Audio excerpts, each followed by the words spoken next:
Hi everyone, कैसे हो आप लोग। आई होप आप लोगों की स्टडीज बहुत अच्छी चल रही है। तो चलो उन स्टडीज को थोड़ा सा और अच्छा बनाते हुए अपनी एसएम की रिवीजन सीरीज को कंटिन्यू करते हैं। और आज हम रिवाइज करेंगे अपने चैप्टर नंबर 5 का last part. And you know the good part is कि ये आपकी एसएम की रिवीजन सीरीज का भी लास्ट पार्ट होने वाला है। क्यों? क्योंकि 5 चैप्टर्स है, उसका लास्ट पार्ट मींस एसएम की कंप्लीट रिवीजन आपको यूट्यूब पे मिल जाएगी। ठीक है, देखो ये वीडियो ना आपके शॉर्ट रहने वाली, ज्यादा लंबी नहीं रहेगी। इसमें हमें 3 मेजर टॉपिक्स कवर करने हैं। पहला तो हम करेंगे ऑर्गेनाइजेशन स्ट्रक्चर। दूसरा हम कौन सा टॉपिक करने वाले हैं? हम टॉपिक करेंगे स्ट्रेटेजिक कंट्रोल्स। स्ट्रेटेजिक कंट्रोल्स और एक लास्ट टॉपिक हम करेंगे strategic performance measures. Strategic performance measures, ये 3 टॉपिक्स हमें कवर करने हैं। ठीक है जी, पहले हम ये 2 टॉपिक्स कवर करते हैं, छोटे से बड़े इजी से टॉपिक्स हैं। फिर हम अपने आ जाएंगे ऑर्गेनाइजेशन स्ट्रक्चर पे। तो चलो हम स्टार्ट करते हैं अपना स्ट्रेटेजिक कंट्रोल से। ये जो सारे टॉपिक्स बीच के हैं ना, ये आपको पार्ट 1 और पार्ट 2 में मिल जाएंगे। अगर आपने वीडियो नहीं देखी है तो उसका लिंक आपको कमेंट्स में मिल जाएगा। ठीक है, तो सबसे पहले हम आ जाते हैं अपने स्ट्रेटेजिक कंट्रोल्स पे। And here is the topic strategic control. देखो सबसे पहले हम देखते हैं कि कंट्रोल का मीनिंग होता क्या है। The controlling function involves monitoring the activity. सबसे पहले तुम क्या करेंगे, उस एक्टिविटी को, जो भी टास्क को हमें कंट्रोल करना है उसको मॉनिटर करेंगे, भाई ये चीज हो कैसे रही है। And measuring results against pre established standards. Control करना है तो पहले पता तो होना चाहिए ना कि हमें करना क्या था, स्टैंडर्ड्स क्या थे हमारे, वो क्या थे, बेंचमार्क क्या था कि हमें ये चीज अचीव करनी है। उससे कंपेयर करना अपने एक्चुअल रिजल्ट्स को, एनालाइज करना कि हमने कम करा है, ज्यादा करा है या एडिकेट करा है।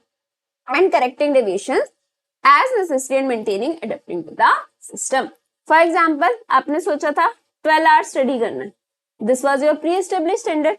आपने मॉनिटर करा अपनी एक्टिविटी, एग्जांपल आपने आज स्टडी करी है 10 आवर्स, ठीक है, मॉनिटर करा, फिर एनालाइज करा कि 2 आवर्स का डेविएशन क्यों आया, कोई रिलेटिव आ गया था, आपको हेल्थ इश्यूज थे, आपने फोन ज्यादा चला लिया, जो भी आपका एनालिसिस था। फिर आपने डिविजन्स का क्या करा, करेक्ट करा कि कल हम उस चीज को कैसे करेक्ट कर सकते हैं। Process of control has the following elements. 4 आपके स्टेप्स होते हैं कंट्रोल करने के। सबसे पहले तो गोल्स देखो, with measurable and controllable standards. KPI मतलब होता है की परफॉर्मेंस इंडिकेटर्स, या फिर टारगेट सेट करो, वो ऊपर वाली बात, प्री एस्टेब्लिश्ड स्टैंडर्ड सेट करो। फिर क्या करो, टूल्स यूज करो, track and measure system performance. जैसे हमने देखा कि 10 आवर्स पढ़ा, अब 10 आवर्स पढ़े हो तो कैसे, आपने पूरे दिन में स्टॉप वॉच यूज करी होगी, कहीं पे लिख के रखा होगा, कुछ तो करा होगा ना, तो अपने टूल्स या मेजर सिस्टम यूज करो परफॉर्मेंस को मेजर करने के लिए। कंपेयर करो एक्चुअल आउटकम्स को स्टैंडर्ड से, जैसे आपने 10 और 12 आवर्स को कंपेयर करा। डेविएशंस आइडेंटिफाई करो, 2 आवर्स की डेविएशन आई थी, and gain insights to improve और अपडेट स्टैंडर्ड। फिर आप देखो कि उस चीज को आप कैसे इंप्रूव कर सकते हो। Provide feedback to adjust processes and apply corrective and adaptive changes to stay on course. फिर आप क्या करो, फीडबैक प्रोवाइड करो, एडजस्ट करो, करेक्टिव एक्शन लो। बड़ा सिंपल है, स्टैंडर्ड सेट करो, अपना जो आपने प्रोग्रेस करा उसको ट्रैक करो, रिकॉर्ड करो, डेविएशंस ढूंढो, डेविएशंस को एनालाइज करो, और फिर क्या करो, करेक्टिव एक्शन ले लो। सिंपल, कुछ क्रैम करने वाला है ही नहीं। फिर आप क्या आता है, टाइप्स ऑफ कंट्रोल। सबसे पहले operational control.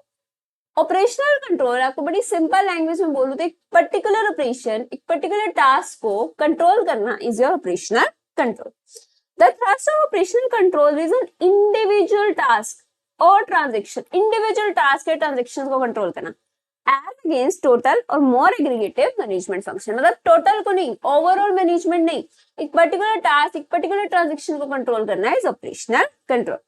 For example, procuring specific items for inventory is matter of operational control in contrast to inventory management as a whole. देखो इन्वेंट्री मैनेजमेंट में तो बहुत सारी चीजें आ जाती है, कब करना है, किस क्वांटिटी में करना है, कैसे स्टोर करना है, रीऑर्डर कब करेंगे, लीड टाइम क्या रहेगा, वो सब चीजें है ना। ऑपरेशनल कंट्रोल में ये सब नहीं होता। एक पर्टिकुलर चीज, एक पर्टिकुलर आइटम, सपोज ये पर्टिकुलर रॉ मटेरियल मेरे को कितनी क्वांटिटी में परचेज करना और कितनी क्वांटिटी में यूज करना, ठीक है, is a matter of operational control. Test, हमें पता कैसे चलता है कि ऑपरेशनल कंट्रोल है, क्लियर मेजरेबल रिलेशनशिप होता है इनपुट आउटपुट के बीच में, कि भाई इतने अमाउंट में इतना मटेरियल आना चाहिए, इतने में आ गया तो ठीक है, नहीं है महंगा आया तो क्यों महंगा आया है, operational control. Output shall be predictable, output predictable होना चाहिए। फॉर एग्जांपल अगर 5 लाख का बजट है तो सपोज अपना स्पेसिफाइड है कि 50,000 kg ऑफ रॉ मटेरियल आएगा, तो ये क्या हो गया, आउटपुट प्रेडिक्टेबल है, ठीक है। Nature of operational control system mechanistic और रूटीन है। अब देखो इसमें आपको क्या एनालिसिस थोड़ी ना करना, आपने बस ये देखा कि हाँ ये स्टैंडर्ड था, ये अचीव हो रहा है या नहीं हो रहा, तो थोड़ा सा मैकेनिस्टिक है, एनालिसिस इन्वॉल्व नहीं है। तो इससे पता है क्या होता है, ये आपको बहुत टॉप मैनेजमेंट को नहीं देना होता, आप किसी lower level middle level manager को भी दे सकते हो। Operates based on predefined standards, plans and induction. Predefined standards होते हैं, प्रीडिफाइंड था कि अगर 5 लाख रुपीज है तो 50,000 kg ऑफ मटेरियल आना चाहिए, अप्रोक्स आसपास, ठीक है। Maintaining process performance with in set tolerance, tolerance जैसे मैंने आपको बताया ना कि हो सकता है 50,000 kg का 49,500 से लेके 50,500 kg तक का हमारा टॉलरेंस लिमिट है। बहुत कम होगा तो हमने महंगा खरीदा है, बहुत ही ज्यादा खरीद लिया तो हो सकता है पुअर क्वालिटी का खरीदा है, तो एक टॉलरेंस लिमिट सेट होती है, इसके बीच में काम होना चाहिए। External conditions are usually not factored into adjustment. Generally जो एक्सटर्नल कंडीशंस होते हैं उसको तो हमने एडजस्ट करा ही नहीं ना, कि हो सकता है रॉ मटेरियल का प्राइस बढ़ जाए, गवर्नमेंट की पॉलिसी चेंज हो जाए, सप्लायर जो है वो कुछ मतलब सप्लाई ना आ रही है उसने हमें बाहर से मंगाना पड़ा हो, कुछ भी चीजें है, तो XYZ हमने एक्सटर्नल फैक्टर्स को कंसीडर नहीं करा। एग्जाम्पल्स हैं इसके, stock control, production control, quality control, cost control, budgetary control. एक पर्टिकुलर चीज को कंट्रोल करना इज ऑपरेशनल कंट्रोल। फिर अपना आता है मैनेजमेंट कंट्रोल, ये एक ब्रॉड टर्म, मैनेजमेंट कंट्रोल एक ब्रॉड टर्म होती है। Process of ensuring resources are used effectively and efficiently. जो रिसोर्सेज इफेक्टिवली भी यूज हो रहे हैं, एफिशिएंटली भी। याद है हमने पढ़ा था इफेक्टिवली एफिशिएंटली का मीनिंग। इफेक्टिवली मतलब काम कंप्लीट हो रहा है, एफिशिएंटली मतलब गिवन रिसोर्सेज गिवन टाइम में कंप्लीट हो रहा है, ठीक है। Controls are necessary to influence the behavior of events and ensure that they conform to the plans. Management control is a broader term. Broad term है. Then operational control. क्यों? क्योंकि operational control में एक ट्रांजेक्शन, एक activity की बात कर रहे थे। मैनेजमेंट कंट्रोल में ओवरऑल मैनेजमेंट की बात कर रहे हैं। It covers entire department. For example हम इंटायर प्रोडक्शन डिपार्टमेंट को कवर कर रहे हैं या फिर फाइनेंस डिपार्टमेंट को कर रहे हैं, पूरे डिपार्टमेंट को कंट्रोल करना। और the whole organisation and integrates multiple activities rather than isolated task. ये क्या एश्योर करता है? Achievement of both short term and long term goals and focuses on overall. समझ आया? तो अगर पर्टिकुलर ट्रांजैक्शन पर्टिकुलर टास्क है तो operational control, overall organisation overall division की बात करें तो मैनेजमेंट कंट्रोल। फिर आता है आपका स्ट्रेटेजिक कंट्रोल। स्ट्रेटेजिक कंट्रोल नाम से पता चल रहा है, स्ट्रेटेजी को कंट्रोल करना है strategic control. Strategic control is the process of evaluating strategy as if it is formulated and implemented. कि हमने जो सोच के स्ट्रेटेजी फॉर्मुलेट करी थी वैसे ही वो इंप्लीमेंट हो रही है या नहीं हो रही। It is directed towards identifying problems. सबसे पहले तो प्रॉब्लम को आइडेंटिफाई कर लो, भाई दिक्कत है क्या। And changes in premises. Premises का मतलब पता है क्या होता है? अजम्पशंस। कि जो हमने अजम्पशंस लेके स्ट्रेटेजी बनाई थी उसमें कोई चेंजेस तो नहीं हुए। And making necessary adjustments. और उसके अकॉर्डिंग क्या करो? Necessary adjustments. आपके 4 टाइप्स के स्ट्रेटेजिक कंट्रोल्स होते हैं, बड़े सिंपल से हैं। First one is premise control. अभी देखा था प्रेमाइस मतलब क्या होता है? assumption. Premise control is a tool for systematic and continuous monitoring of the environment to verify the validity and accuracy of premise assumption on which strategy has been built. क्या करते हैं प्रेमाइस कंट्रोल में? हम अपने environment को scan करते रहते हैं। फॉर एग्जाम्पल हमने सोचा था एक पर्टिकुलर प्रोडक्ट बनाते थे, फॉर एग्जाम्पल हमने एक कोल्ड ड्रिंक लॉन्च करी, ठीक है। हमें लगा था कि कस्टमर्स बहुत ज्यादा पसंद करेंगे। तो आप देखो एक्चुअल में भी अभी भी वो assumption वैलिड है क्या? वो चीज कस्टमर पसंद कर रहा है या नहीं कर रहा? सोशल बिहेवियर चेंज तो नहीं हो गया? या फिर हमने कहीं पे देखा था, हमने सोचा था कि यहाँ पे इकोनॉमिकली बहुत ही ज्यादा रिच सेक्शन रहता है तो ये महंगी चीजें सेल हो जाएंगी। तो आप देखो कि वहां पे एक्चुअल में वो चीज हमारी assumption वैलिड है या नहीं। assumptions को चेक करना is premise control. 2 factors involve करता है। एनवायरमेंटल फैक्टर्स, जैसे मैंने अभी आपको बताया, economic factors, technology, social and legal environment. Industry factor, कि इंडस्ट्री में कोई नए कॉम्पिटिटर्स तो नहीं आ गए, सप्लायर्स तो नहीं आ गए या सब्स्टिट्यूट्स तो नहीं आ गए। देन फोकस करते हैं प्रेमाइसेस में that are likely to change and significantly affect the organisation and its strategy. Strategic surveillance, वो देखा है सीसीटीवी के नीचे लिखा होता है you are under CCTV surveillance. Surveillance मतलब आप हर एक एक्टिविटी को पूरा ट्रैक नहीं करे, नजर रख रहे हो। कोई भी अनएक्सपेक्टेड अननेसेसरी एक्टिविटी होगी तो आप एकदम से एक्शन ले सकते हो। हर एक्टिविटी हर चीज आपका एक्शन ट्रिगर नहीं करेगी, लेकिन कोई अनएक्सपेक्टेड अननेसेसरी एक्टिविटी एकदम से आपका एक्शन ट्रिगर कर सकती है। जनरल मॉनिटरिंग करते हो आप to uncover unanticipated information. Casual environment browsing करते हैं आप, कैजुअली, ऐसा नहीं कि पूरा डीप में, कैजुअली करते, न्यूज़पेपर्स रीड करते रहे, मैगजीन्स रीड कर लिए, कॉन्फ्रेंसेस अटेंड कर लिए, डिस्कशंस कर लिए, हो सकता है उसमें से एकदम से आपको कोई इन्फॉर्मेशन मिल जाए। आपको याद है हमने देखा था कि हम एनवायरमेंट को इनफॉर्मली भी स्कैन कर सकते हैं। This is your strategic surveillance. Special alert control, special alert control क्या होता है? डेली में नहीं चाहिए, जो एकदम से कुछ अननेसेसरी स्पेशल चीज हो गया है। स्पेशल क्या हो सकता है? कोई नेचुरल कैलेमिटी, कोई वॉर होगी, टेररिस्ट अटैक हो गया, कुछ एकदम से हो गया, जैसे कोरोना वायरस आया था, कोविड आया था, तो अब ऑर्गेनाइजेशन को एकदम से सोचना पड़ा था कि हम कैसे अपने बिजनेस को सर्वाइव करें। That is the purpose of special alert control. जैसे गवर्नमेंट में एकदम से सडन चेंज हो गया, नेचुरल कैलामिटीज आ गई, टेररिस्ट अटैक्स, अनएक्सपेक्टेड दो कंपनीज ने मर्जर एक्विजिशन कर लिया, तो आपको इमीडिएट और इंटेंस रिव्यू करना पड़ता है। और इसके लिए हमें क्या बनानी पड़ती है? Crisis management team. क्लियर है ये चीज? इम्प्लीमेंटेशन कंट्रोल, नाम से पता चल रहा है कि जो चीज कर रहे हैं वो अच्छे से इंप्लीमेंट हो रही है या नहीं हो रही है। Directed towards assessing the need for change in overall strategy in light of unfolding events and result. कोई भी अनफोर्सिन इवेंट या रिजल्ट हो गया तो हमें इम्प्लीमेंटेशन को कैसे चेंज करना है। रिप्लेसमेंट नहीं है ऑपरेशनल कंट्रोल का, it continuously monitors the basic direction of the strategy. दो टाइप से होती है, monitoring, milestone. Monitoring strategy thrust helps manager to determine whether the overall strategy is progressing as desired or whether there is need for tweaks. Overall देखते हैं कि जो हमारी strategy है जिस डायरेक्शन में सोची थी उस डायरेक्शन में जा रही है या नहीं जा रही। माइलस्टोन, अल्टीमेटली जो हमने सोचा था वो अचीव हो गया या नहीं हो गया। This is a part of implementation control.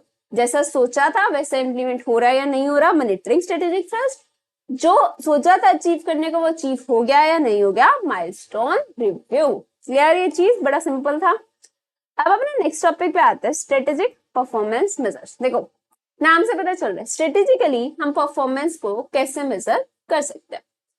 अब देखो कोई ऑर्गेनाइजेशन तो हो सकती है जिसका गोल होता है पैसा अर्न करना, तो वो परफॉर्म कब अच्छा कर रहे थे? वो अच्छा पैसा अर्न कर रहे। किसी का मोटिव क्या आता है? कस्टमर का सेटिस्फेक्शन, कि कस्टमर मेरा सेटिस्फाई होना चाहिए, बेशक 2 रुपए कम कमा लूं, तो वो कैसे देखेंगे कि हम परफॉर्मेंस अच्छी कर रहे हैं या नहीं कर रहे, कस्टमर सेटिस्फाइड है या नहीं। किसी को चाहिए होता है सोसाइटी का वेलफेयर हो जाए, तो क्या देखेंगे? सोसाइटी का वेलफेयर हो रहा है या नहीं। तो सबके लिए अलग अलग परफॉर्मेंस मेजर्स हो सकते हैं, ठीक है। हेल्प ऑर्गेनाइज, इसमें ना डायरेक्ट क्वेश्चन आता है, इंपॉर्टेंट है ये कि स्ट्रेटेजिक परफॉर्मेंस मेजर्स क्या होते हैं। strategic execution with goals using key performance indicators, fostering coordination and informed decision making while avoiding over analysis. Types क्या होता है? पहला होता है फाइनेंशियल मेजर्स। फाइनेंशियल, पैसे के टर्म्स में कि आपका आरओआई आ रहा है, रेवेन्यू ग्रोथ आ रही है या नहीं आ रही, प्रॉफिट मार्जिन आ रहा है या नहीं आ रहा है, तो आप ग्रो कर रहे हो, परफॉर्मेंस अच्छी है, अदरवाइज नहीं है। कस्टमर सेटिस्फेक्शन, कस्टमर सेटिस्फाइड है या नहीं है, रिटेन हो रहा है या नहीं हो रहा है। ऐसा तो नहीं है भी आया 2-4 दिन आपके पास सर्विस ली और चला गया तो मतलब वो सेटिस्फाइड नहीं है। कस्टमर लॉयल है या नहीं है। लॉयल मतलब ऐसा तो नहीं कहीं उसको अच्छा ऑफर दिखा और सीधा शिफ्ट होगा ना। कस्टमर लॉयल है या नहीं है। Customer satisfaction. Market measures, market के अकॉर्डिंग देखो आपका मार्केट में शेयर कितना है, आप कस्टमर कितना एक्वायर कर पा रहे हो। अगर एक प्रोडक्ट के 100 कस्टमर है तो उसमें से आपके पास कितने हैं, कस्टमर एक्विजिशन।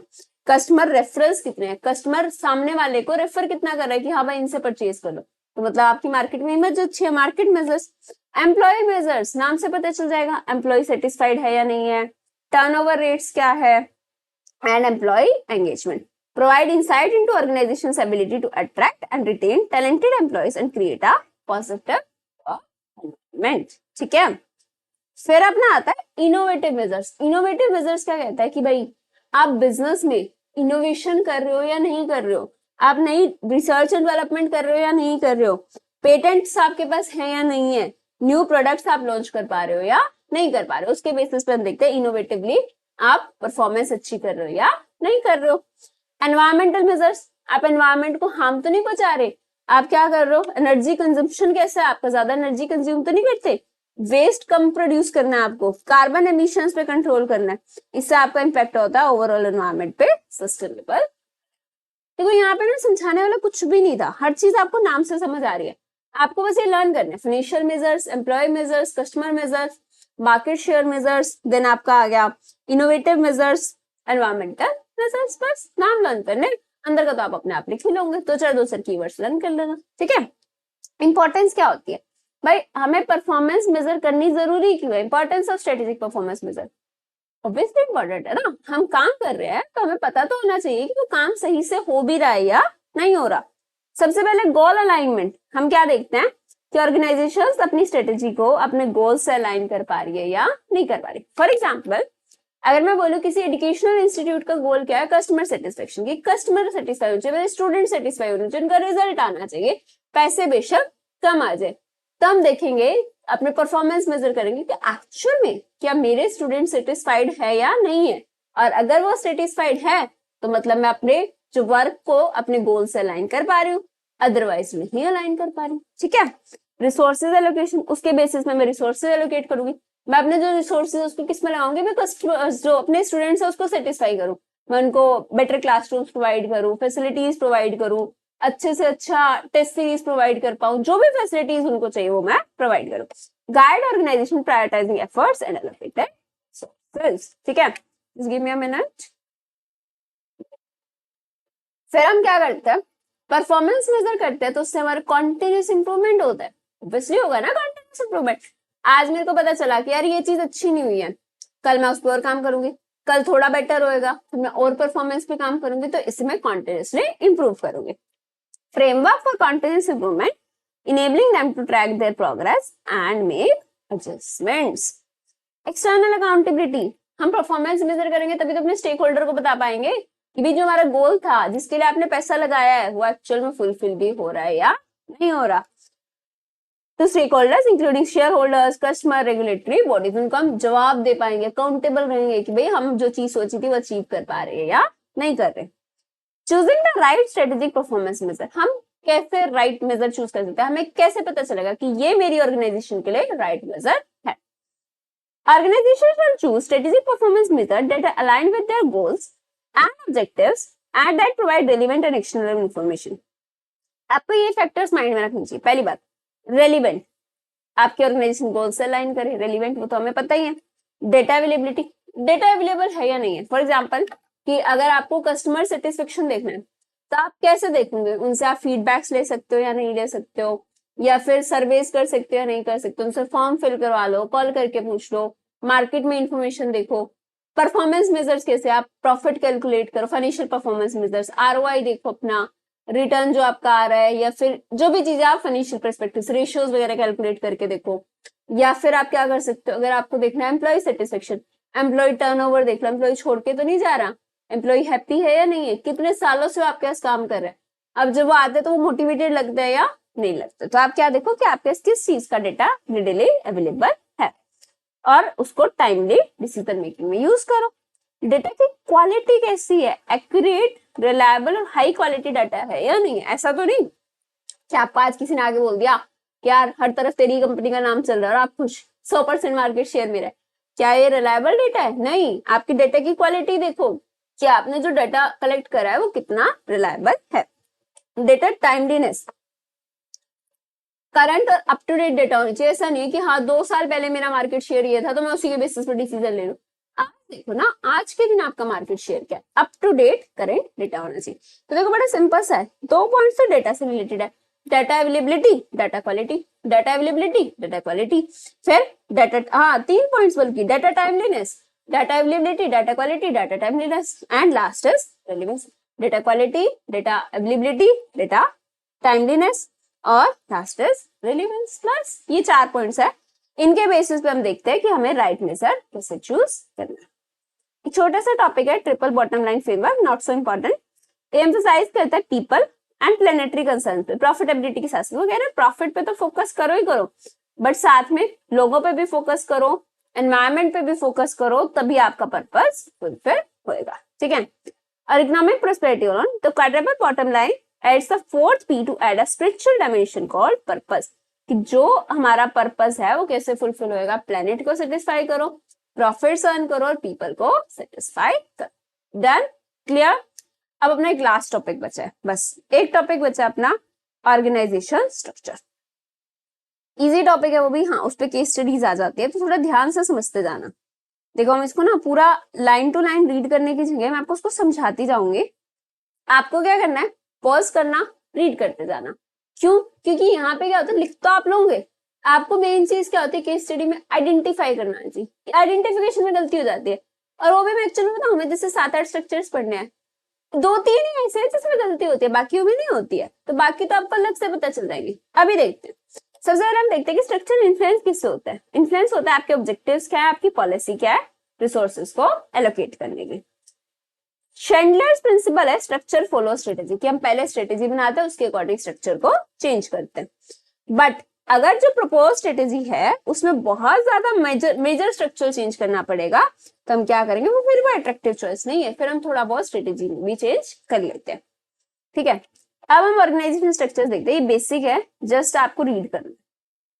ठीक है, अब आता है ऑर्गेनाइजेशन स्ट्रक्चर। सिंपल स्ट्रक्चर, बड़ा सिंपल। एक बंदा, वो कहते हैं ना लाला टाइप बंदा, वही सब संभाल रहा है, वही सामान लेकर आ रहा है, वही बेच रहा है, वही एम्प्लॉय को छुट्टी दे रहा है, वही अकाउंट्स मेंटेन कर रहा है, सब कुछ वही कर रहा है। That is your simple structure. अगर आप एक प्रोडक्ट एक दुकान पे बैठ के बेच रहे हो तो आपको क्या दिक्कत है, एक नहीं 4-5 प्रोडक्ट्स भी बेच रहे हो, एक ग्रोसरी शॉप्स वगैरह होती है, एक पर्सन ही सब कुछ मैनेज कर लेता है, प्रोक्योरमेंट भी, स्टोरेज भी, फाइनेंस भी, ह्यूमन रिसोर्स भी, टेक्नोलॉजी भी, सब कुछ। That is your simple structure, बड़ा सिंपल सा ये तो। लिमिटेड प्रोडक्ट्स में अगर आप डील करते हो, लिमिटेड ज्योग्राफिकल एरिया में, आप या तो कॉस्ट लीडरशिप में फोकस कर सकते हो या डिफरेंशिएशन में। ठीक है, ऑनर मैनेजर ही सारे डिसीजंस लेता है, टास्क स्पेशलाइजेशन नहीं होता, क्योंकि वो सारा कुछ खुद कर रहा है, तो स्पेशलाइजेशन नहीं होगा। कम रूल रहेंगे अपने ऊपर, क्या रूल बनाएगा, अपनी मर्जी से काम करेगा, सिंपल सिस्टम्स रहेंगे, डायरेक्ट कम्युनिकेशन होगा, फास्ट डिसीजन मेकिंग होगा, फास्ट रिस्पॉन्स हो जाते हैं चेंजेस को, फ्लेक्सिबिलिटी रहती है, क्योंकि अगर कुछ भी चेंज करना है जल्दी से आप चेंज कर सकते हो, कोऑर्डिनेशन इश्यूज नहीं आएंगे क्योंकि लोग ही बहुत कम है काम करने वाले। लेकिन फिर वो इनएफिशिएंट कम बच जाता है जब कॉम्प्लेक्सिटी बढ़ जाती है, जब आप ज्यादा प्रोडक्ट्स में डील करने लग गए, भाई वो बंदा कंफ्यूज हो जाएगा, ये भी लाना है, ये भी लाना है, या फिर ज्यादा जियोग्राफिकल एरियाज में होगा तो सारे एरियाज को कैसे मैनेज करेगा, इंफॉर्मेशन प्रोसेस करनी है बहुत ज्यादा, या ओनर मैनेजर ओवरलोड हो गया, बहुत ज्यादा आपका काम बढ़ चुका है। फिर हम किस पे आ जाते हैं, फंक्शनल स्ट्रक्चर पे। फंक्शनल स्ट्रक्चर पता है क्या कहते हैं, अब जैसे मैंने आपको बोला कि जो वो पर्सन था, जो मेन ओनर था, लाला टाइप जो बंदा था, वो सब कुछ मैनेज कर रहा था, वो भाई थक गया, वो कह रहा बहुत ज्यादा काम है, मेरे से नहीं हो रहा, तो उसने क्या करा, उसने जो कोर एक्टिविटीज नहीं थी, लाइक मार्केटिंग, मार्केटिंग के लिए अलग फंक्शन बना दिया, एक बंदे को बोल दिया कि मैं देखो मैं सामान बेच सकता हूँ, गुड सेल कर सकता हूँ, मार्केटिंग आप संभाल लो, आप देख लो कैसे कस्टमर से अट्रैक्ट करने, मैं उनको सामान दे दूंगा। एक उसने ह्यूमन रिसोर्स वाला बंदा रख दिया, वो क्या कह रहा है कि यार ये एम्प्लॉइज ना रोज बड़ी चिक चिक करते हैं, कभी कोई आके खड़ा हो जाता है छुट्टी दे दो, कभी कोई आके खड़ा हो जाता है, मेरे से नहीं मैनेज हो रहा, किसी की छुट्टी देनी है, किसी की सैलरी प्रोसेस करनी है, किसी का कुछ करना है, तुम सारा एम्प्लॉइज का संभाल लो। एक बंदा उसने रख दिया प्रोक्योरमेंट के लिए कि यार देखो मेरी तो एज हो गई, मेरे से नहीं सामान वगैरह लाया जाता, तुम अपना प्रोक्योर करो, किस प्राइस पे करना है, किस क्वालिटी का करना है, एक बजट में आपको दे दूंगा, उसमें आपको प्रोक्योर करके लेकर आ रहा है। प्रोडक्शन के लिए एक बंदा रख दिया कि सारा प्रोडक्शन आपको संभालना है, आप देखो कि कैसे आप सही टाइम पे सही क्वालिटी प्रोड्यूस करके दो। तो क्या हम देख रहे हैं कि उसने सारी जो फंक्शंस थे उनमें डिवाइड कर दिया काम को, तो वो होता है फंक्शनल स्ट्रक्चर। बिजनेस फंक्शंस के बेसिस पे डिवाइड करना सिंपल है, इनएक्सपेंसिव है, स्पेशलाइजेशन प्रमोट करना है। मार्केटिंग वाला मार्केटिंग में स्पेशलाइज हो जाएगा, और जो फाइनेंस वाला फाइनेंसिंग में, प्रोक्योरमेंट वाला प्रोक्योरमेंट में। इसमें कौन आता है, एक तो सीईओ, मैनेजिंग डायरेक्टर, और फिर आपके फंक्शनल लाइन मैनेजर्स। ठीक है, इसको एक बार रीड करना। हाँ, इसमें एक लिमिटेशन है आपका कि जो फंक्शनल मैनेजर्स होते हैं ना, नैरो व्यू रख सकते हैं। अब जैसे मार्केटिंग वाला पर्सन है, वो क्या कहेगा, भाई मेरे को मार्केटिंग अच्छी करनी है, मेरे को पैसा दे दो, मेरे को एड्स रन कराने, मेरे को ये करना है। फाइनेंस वाला क्या कहेगा ना, हमारे पास तो पैसे ही नहीं है, हम नहीं दे सकते। प्रोक्योरमेंट वाला क्या कहेगा, मैं ज्यादा से ज्यादा सामान खरीदूंगा, मेरे को तो बोनस तब मिलेगा। प्रोडक्शन वाला कहेगा कि मैं तो ज्यादा से ज्यादा प्रोडक्शन करके रख दूंगा, मैं क्या करूँ, डिमांड नहीं है तो अपने अपने फाइनेंस, अपने अपने फंक्शन के बारे में सोचेंगे, क्या ओवरऑल ऑर्गेनाइजेशन के बारे में सोचेंगे, नहीं। तो उनका क्या हो जाता है, एक लिमिटेड व्यू हो जाता है, नैरो व्यू हो जाता है। Losing site of company strategic vision and mission, when this happens the problem can be overcome bye implementing the multi divisional structure. अब हम अपने आते हैं next, divisional structure. Divisional structure का मीनिंग क्या होता है कि अगर हम वेरियस प्रोडक्ट्स में डील कर रहे हैं ना, तो अपनी कंपनी को उस प्रोडक्ट्स के बेसिस पे डिवाइड कर देते हैं। फॉर एग्जाम्पल, अगर कोई कंपनी क्या कर रही है, क्लॉथ सेल कर रही है, और ऑटोमोबाइल्स में डील कर रही है, या फिर वो डील कर रही है एजुकेशन में डील कर रही है, तो अलग अलग वो क्या करेगी, अपने डिविजन्स बना देगी। That is your divisional structure. ठीक है, डिविजनल स्ट्रक्चर रीड करते हैं एक बारी। Organised one of the 4 ways by geographical area, geographical area के बेसिस पे हो सकता है। फॉर एग्जांपल नॉर्थ वाले कस्टमर्स अलग उन्होंने डिवाइड कर दिए, साउथ ईस्ट वेस्ट सबको अलग अलग डिवाइड कर दिया। या फिर सर्विसेज के बेसिस पे, कस्टमर के बेसिस पे हो सकता है कि रिटेल कस्टमर अलग, होलसेल कस्टमर अलग। प्रोसेसेस के बेसिस पे हम क्या करते हैं, डिविजनल स्ट्रक्चर में इनको डिवाइड कर देते हैं, ठीक है। Functional activities are perform both central and each division, हर डिवीजन के अंदर अपने क्या होता है, functional manager. For example north region, north region का अपना फाइनेंस मैनेजर, अपना प्रोडक्शन मैनेजर, अपना मार्केटिंग मैनेजर होगा, ठीक है। ज्योग्राफिकली हो सकते हैं ये, ज्योग्राफिकल जिसमें मैंने आपको बताया नोट्स वगैरह। प्रोडक्ट बेस्ड हो सकते हैं, प्रोडक्ट बेस्ड कैसे हो सकते हैं, अगर आप अलग अलग प्रोडक्ट्स में डील कर रहे हो, क्लोथिंग हो गया आपका, और ये एजुकेशन हो गया, और फूड एंड बेवरेजेस हो गया, अलग अलग हो गया। कस्टमर बेस्ड हो सकता है, रिटेल कस्टमर्स हो सकता है, और आपके होलसेल कस्टमर्स हो सकते हैं। प्रोसेस बेस्ड हो सकता है, अलग अलग प्रोसेस के लिए अलग अलग डिविजन को अकाउंटेबल कर देते हैं। समझ आया, this is your divisional structure. इसके बेनिफिट्स क्या है, अकाउंटेबिलिटी क्लियर हो जाती है, हमें पता चल जाता है कि भाई ये डिविजनल मैनेजर है, अगर ये डिवीजन अच्छा परफॉर्म कर रहा है तो उसने अच्छा करा, अदरवाइज नहीं करा। एम्प्लॉय मोरल इंप्रूव रहते हैं क्योंकि विजिबल परफॉर्मेंस इंपैक्ट दिखता है। ऑथोरिटी डेलीगेट हो जाती है सीईओ से डिविजनल मैनेजर के, करियर डेवलपमेंट हो जाता है।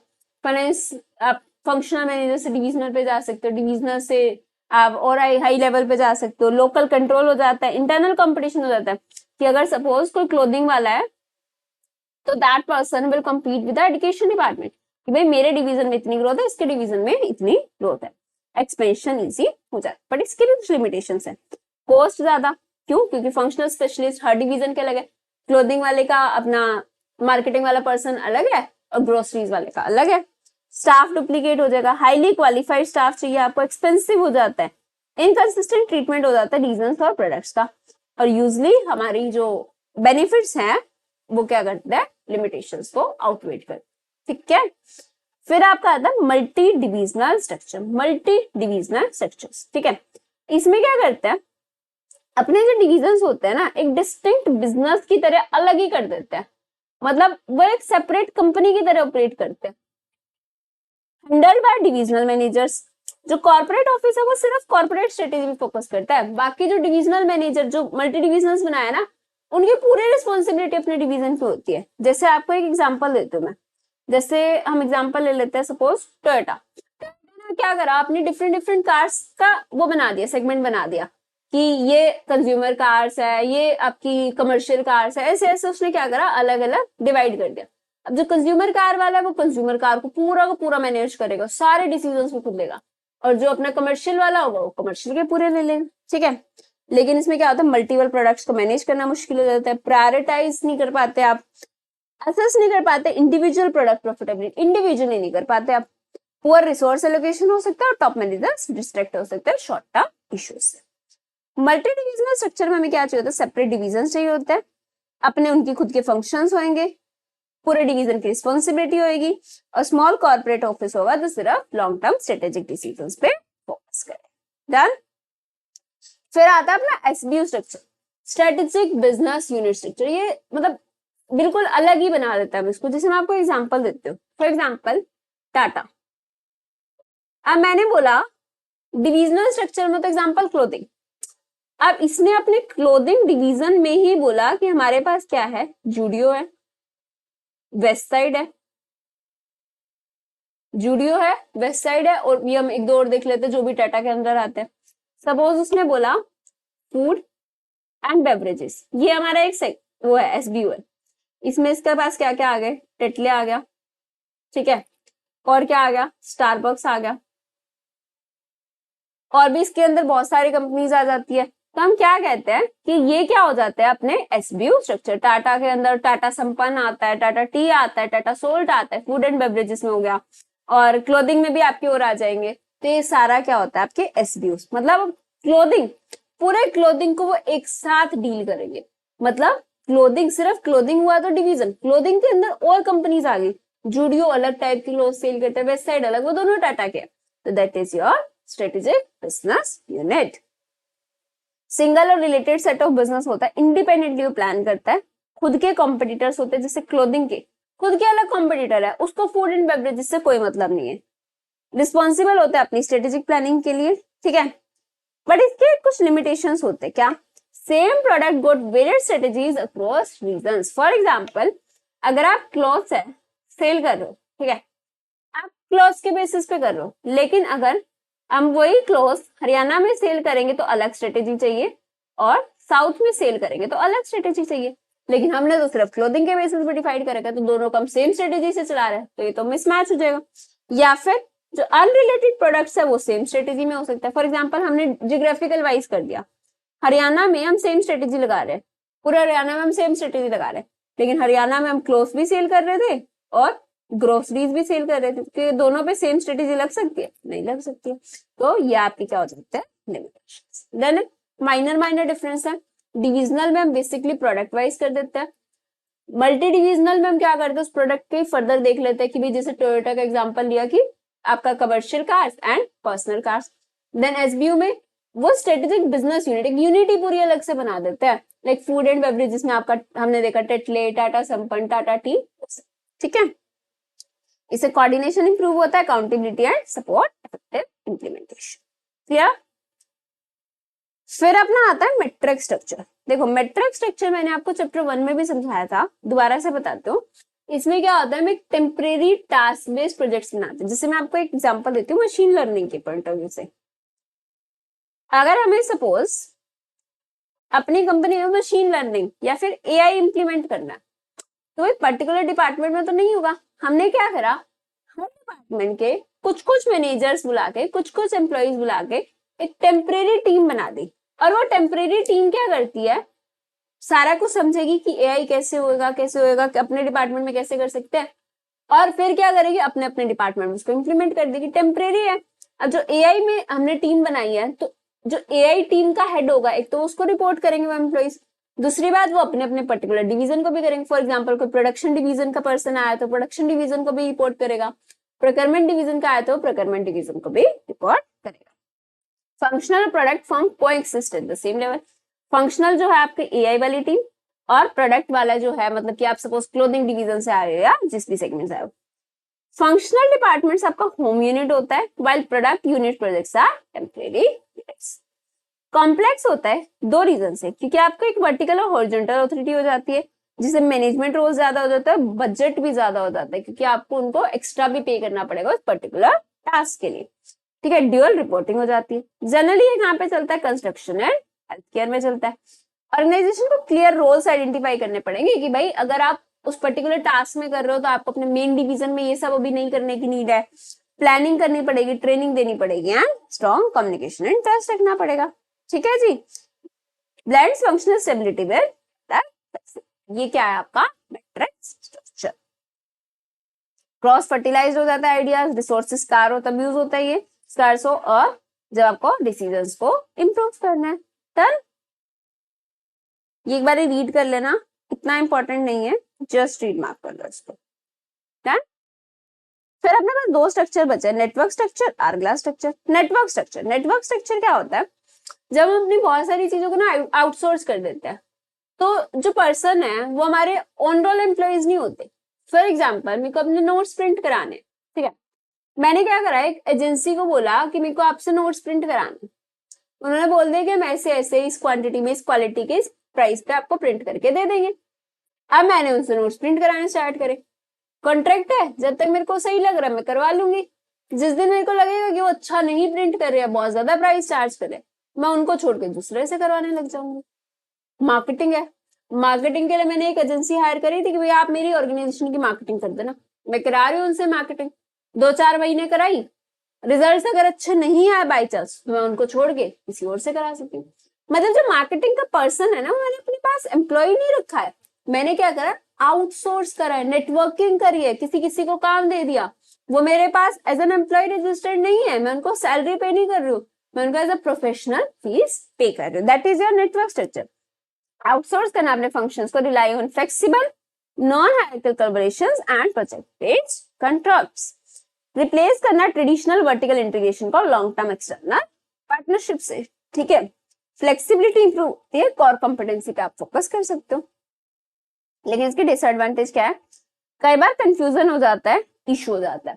अब जैसे मैं बताती हूँ, जब हमें एक बार डिजिटल मार्केटिंग करानी थी तो हमने काफी सारे लोगों से बातचीत करी, अब इतने लोगों से बातचीत कर ली ना तो कंफ्यूजन हो गया कि यार ये भी सिमिलर प्राइस कोट करे, ये भी सिमिलर प्राइस कोट करे और सर्विसेज भी सिमिलर है, तो किससे कराए? कंफ्यूजन हो जाता है। एम्प्लॉय तो बेचारा एक होता है, उससे कराना ही पड़ेगा, तो कंफ्यूजन हो जाएगा। Prevent discovering synergies from integrated activities. अब कई बार क्या होता है कि अगर मेरे पास इन हाउस प्रिंटिंग का सिस्टम होता तो मेरे को जो छोटे मोटे प्रिंट आउट्स निकालने थे वो भी मैं इजिली अपने पास से निकाल सकती थी, लेकिन मैं बाहर से करा रही हूँ तो मेरे को हर चीज बाहर से प्रिंट करानी पड़ती है, तो मेरे सिनर्जी बेनिफिट्स नहीं आ पाए। और कई बार रिस्क हो जाता है अगर मैंने रॉन्ग फोकस चूज करा। मैंने जो चीज आउटसोर्स करी थी वो तो मेरी कोर कॉम्पिटेंसी थी, तो रॉन्ग फोकस चूज कर लिया तो क्या हो जाएगा, डिसएडवांटेज। ठीक है, इसमें सेल्फ मोटिवेटेड लर्निंग चाहिए, क्लोजर इंटरेक्शन चाहिए, जिससे स्ट्रेस और ओवरवेलमिंग एम्प्लॉयज हो सकते हैं। लास्ट है आर क्लास स्ट्रक्चर, बड़ा सिंपल है, जिसमें मिडल मैनेजर्स कम होते जाते हैं, टॉप मैनेजर्स होते हैं लोअर लेवल। वो कहते हैं कि स्ट्रेटेजी बनानी है टॉप वाले ने, काम करना है लोअर वाले ने, तो मिडल इतने ज्यादा रखने क्यों? मिडल का काम क्या है? सुपरवाइज करना ना, तो थोड़े से रखो, 50-100 एम्प्लॉय पे एक सुपरवाइजर रख दो, बहुत ज्यादा सुपरवाइजर की नीड नहीं है तो कॉस्ट कम हो जाएगी। तो हम आर क्लास स्ट्रक्चर में क्या करते हैं, मिडल मैनेजमेंट को कम कर देते हैं, टेक्नोलॉजी उनको रिप्लेस कर देती है, जिससे अपनी कॉस्ट कम हो जाएगी, डिसीजंस फास्ट होंगे और रिस्पॉन्सिवनेस इनहांस हो जाएगा, जल्दी जल्दी रिस्पॉन्स आएगा। नहीं तो पता क्या होता है, पहले ये इसको रिपोर्ट करेगा, फिर ये अपना फीडबैक देगा, फिर ये दोबारा से ठीक करके देगा, फिर इन तक पहुंचेगा, तो बहुत ज्यादा टाइम लग जाता है। तो इससे बेटर है बीच में एक सिस्टम लगा दो, सॉफ्टवेयर लगा दो, जिसपे ये अपना अपडेट करेंगे, सीधा टॉप मैनेजमेंट जब भी टाइम लगेगा देखेगी और इसी में अपना फीडबैक डाल देगी, ये सिस्टम देख लेंगे, तो that is a better response. लेकिन इसकी लिमिटेशंस क्या है, प्रमोशंस कम हो जाएगी। अब एक एम्प्लॉई है, उसको सीधा आप सीईओ तो रख नहीं दोगे, धीरे धीरे प्रमोशन करोगे ना, लेकिन मिडल मैनेजर्स आपने कम कर दिए तो प्रमोशन कम हो जाएगी, मोनोटोनी और लैक ऑफ इंटरेस्ट हो जाएगा, लिमिटेड काम हो जाएगा, सेम काम करते रहेंगे क्योंकि ये वाला तो सारा टेक्नोलॉजी ने कर दिया। मोटिवेशन चैलेंजेस हो जाएंगे क्योंकि एम्प्लॉयज को लगेगा हम तो एक ही जगह स्टक हो गया, हमारी प्रमोशन नहीं हो रही है। तो इसका सोल्यूशन क्या होता है, उनको चैलेंजिंग टास्क दो, लेटरल ट्रांसफर करो, सेम लेवल पे अलग अलग रोल्स देते रहो, परफॉर्मेंस बेस्ड रिवॉर्ड्स दो to maintain motivation. I hope ये आपको समझ आया होगा। देखो कल्चर्स, ये जो अपना स्ट्रक्चर्स वाला है, ये हल्का सा स्पीड अप मैंने इंटेंशनली रखा है क्योंकि ये चीज आपको समझने की नीड थी। बस लैंग्वेज आप खुद से भी रीड कर लोगे, समझ आना चाहिए आपको, केस स्टडी में आइडेंटिफाई करना आना चाहिए कि कहाँ पे कौन सा स्ट्रक्चर लगा। तो यहाँ पे हमने एसएम के सारे चैप्टर्स कंप्लीट हो गया है। आई होप आपने पुरानी वीडियो सारी देखी होंगी, जो भी अपने चैप्टर 1, 2, 3, 4 की डली हुई है। अगर आपने नहीं देखी तो पूरी आपको प्लेलिस्ट एक साथ मिल जाएगी, उनको जरूर देखना क्योंकि उसमें बहुत शॉर्ट और बहुत क्रिस्प में सारी रिवीजन डली हुई है। ठीक है, बाकी वो मैं हर वीडियो में बोलती हूँ, अगर आपको कोई भी डाउट हो तो प्लीज मेरे को बता देना। बिल्कुल भी ऐसा सोचने की नीड नहीं है कि रिप्लाई आएगा नहीं आएगा, ऐसा कुछ नहीं है, हमेशा आपको रिप्लाई मिलेगा, चाहे आप कमेंट करके पूछ लो, चाहे व्हाट्सएप पे पूछ लो या टेलीग्राम पे पूछ लो। ठीक है, और इसके अलावा अगर आपको कोई भी स्पेसिफिक चीज के लिए वीडियो चाहिए कि हमें ये चीज रिवाइज करा दो, क्वेश्चंस की प्रैक्टिस करनी है या कुछ भी और हेल्प चाहिए हो तो मेरे को बता दो। Okay, thank you.